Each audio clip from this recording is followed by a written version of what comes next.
नमस्कार, मैं डॉक्टर शैलेंद्र गोयल, मूत्र रोग विशेषज्ञ।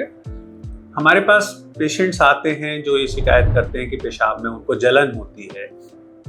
तो पेशाब में जलन एक बार का इंडिकेशन होता है कि यूरिनरी ट्रैक्ट इन्फेक्शन है, बट कई बार यूरिनरी ट्रैक्ट इन्फेक्शन हो भी सकता है या और भी बहुत सारी बीमारियां होती हैं जो कि पेशाब में जलन को करती है। कॉमन चीज यूटीआई है। यदि पेशाब में जलन हो रही है, पेशाब बार बार जाना पड़ रहा है, फीवर भी हो रहा है, तो ये यूटीआई का इंडिकेशन है।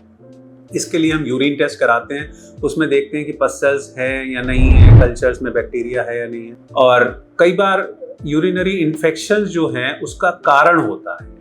इट इज़ नॉट जस्ट कि पेशाब में जलन हुई, हमने सोचा यूटीआई है, एंटीबायोटिक खा लिया, वो उसका ट्रीटमेंट हो गया, बट उसका कारण क्या है। जब तक हम कारण का निदान नहीं करेंगे तब तक बीमारी ठीक नहीं होती है। या कुछ दिन आप ठीक होंगे, एंटीबायोटिक खाने के बाद फिर दोबारा दिक्कत हो जाएगी।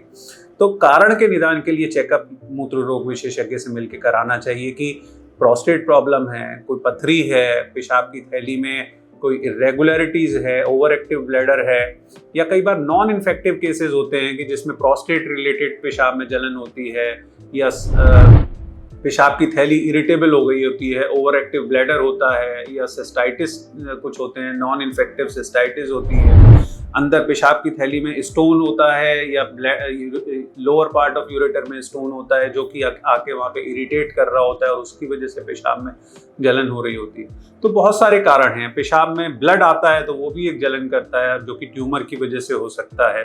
तो कैंसर की बीमारी, स्टोन्स की बीमारी, इन्फ्लामेशन, इन्फेक्शन, सभी चीज़ें कहीं ना कहीं पेशाब में जलन को पैदा कर सकती है। तो आपको यदि पेशाब में जलन है तो मूत्र रोग विशेषज्ञ को दिखा के उसका चेकअप करा के उसका इलाज करना चाहिए।